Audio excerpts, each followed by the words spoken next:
오늘은 8.4절 내용을 공부할 건데요. 이것은 Other Convergence Test고 수렴 테스트에 대해서 더 추가로 공부를 하려고 해요. 우리 8.3절에서 수렴 테스트에 대해서 몇 가지 공부를 했죠. 사실 8.2부터 공부를 했었는데 정리 한번 해볼까요? 8.2절에서는 발산 테스트라는 거를 공부했었고요.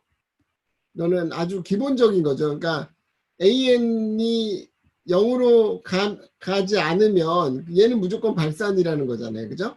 네. 그 다음에 8.3에서는 뭘 공부했었죠? 여기서는 세 가지 공부했었어요. 첫 번째는 적분을 이용한 테스트라고도 하고 판정법이라고 하는데 판정법이라고 쓸게요. 적분 판정법에 대해서 공부를 했었고, 그 다음에 두 번째는 뭐에 대해서 했었죠? 비교 판정법에 대해서 했었고, 그 다음에 세 번째로는 극한 비교 판정법에 대해서 공부를 했었어요. 그러니까 다 이것이 수렴이냐 발산이냐는 것을 평가하는 게 목표가 되고요. 이것을 하기 위해서 이런 것들 배웠는데 오늘은 추가로 다른 판정법들을 배우겠다는 얘기예요. 그래서 크게 보면은 다음 세 가지예요. 첫 번째는 Alternating Series Test라고 하고요. 이건 Alternating이라는 것은 뭐냐면은 항이 Alternating이 왔다 갔다 하는 거잖아. 왔다리 갔다리 한다는 의미잖아요. 그래서 항이 플러스 마이너스 이렇게 되는 경우에 수렴을 쉽게 판단할 수 있는 방법이 있고요. 그걸 이야기하는 거고, 그 다음에 두 번째로는 Absolute Convergence라는 걸 공부할 거고, 세 번째로는 Ratio 테스트와 루트 테스트라는 것을 공부할 거예요. 근데 일단 한 가지 강조를 해서 얘기하면 지난 8.3절에서 생각했던 건 뭐냐면은 가정이 있었죠. 어썸션이 있었어요. 뭐였죠? 어떤 가정이 있었죠? 그죠? 이승현 학생이나 정태현 학생이 말한 것처럼 AN이 0보다 크다라는 조건 하에서 생각을 했잖아요. 그래서 원래 이쪽이 그래요. 그 수열의 급수가 수렴이냐 발산하는 거냐 하면 이걸 가지고 계속 이제 이야기를 해요. 이야기하다가 사실은 마지막에 배우는 게 이제 오늘 배울 내용인데 여기서 순서가 좀 이렇게 뒤죽박죽이 돼 있는데 이 부분은 이제 다른 조건화해야 되는 거죠. AN이 플러스였다가 마이너스 플러스 마이너스 이렇게 되는 것이기 때문에 일단 가정이 확 바뀌니까 여러분들이 그거를 주의를 해야 되겠죠. 그 다음에 네 2번 3번은 그때 가서 이야기할게요. 그러면은 먼저 Alternating Series 테스트를 공부해 볼게요. 자, 보면 먼저 Alternating Series라는 거는 별거 아니에요. 항이 플러스 마이너스가 왔다 갔다 하는 거죠. 예를 들면 이런 거예요. 마이너스 2분의 1 플러스 3분의 2 마이너스 4분의 3 이런 거죠. 그러니까 마이너스 플러스 이렇게 되는 거죠. 그러면 일반항으로 써주게 되면 이렇게 되죠. 썸이고 그 다음에 어떤 양수의 항이 있는데 그 앞에 마이너스 1의 n승 이런 것이 붙어 있겠죠. 그래서 플러스 마이너스 바뀌도록. 그러면은 여기서 AN은 이 전체가 AN이 되고요. 우리가 관심을 갖는 이 급수의 일반항 A번째 항은 이 전체가 되고요. 마이너스 1의 n승이. 근데 이 중에서도 양수만 따로 뽑아낼 수 있잖아요. 그래서 이것을 BN이라고 하면 이 부분만 뽑아내면 이건 양수가 되겠죠. 그래서 우리가 8.2절에 공부했던 그런 가정하고 관련이 있겠죠. 당연히 이런 거 만족할 거고요. BN은 AN의 절대값하고 같을 거고요.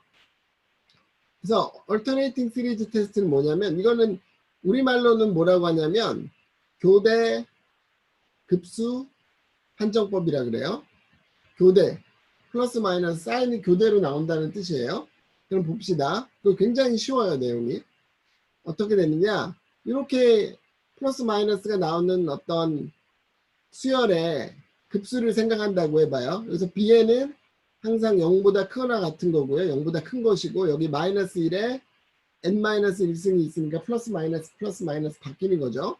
그래서 이거를 이렇게 써도 여러분들은 이해를 해야 돼요. 근데 굳이 풀어서 쓴다면 bn b1 마이너스 b2 플러스 b3 이렇게 땡땡 되는 거죠. 그 다음에 이게 중요하죠. bn은 0보다 크다.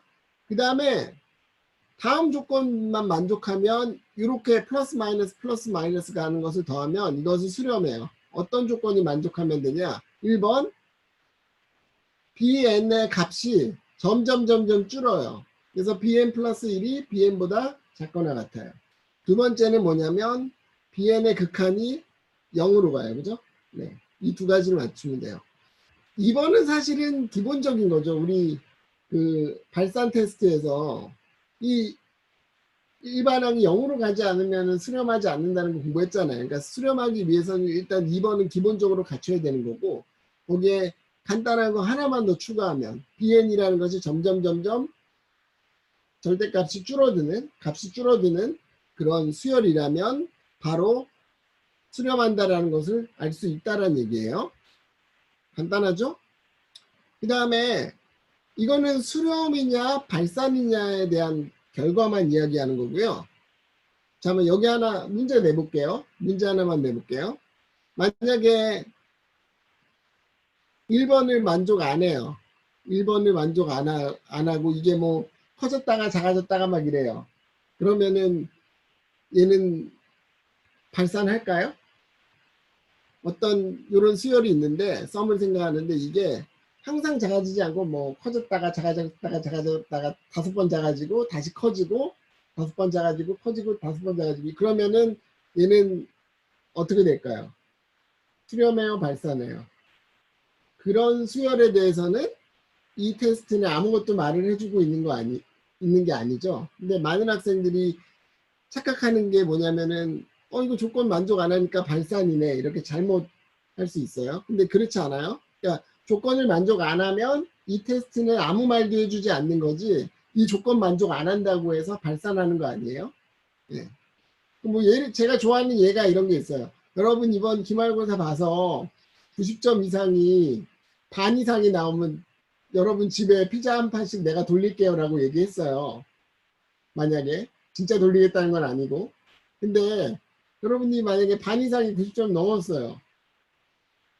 그럼 내가 돌려야 되겠죠? 그건 맞아. 근데 만약에 반이 안 되고 45%만 90점을 넘었어요.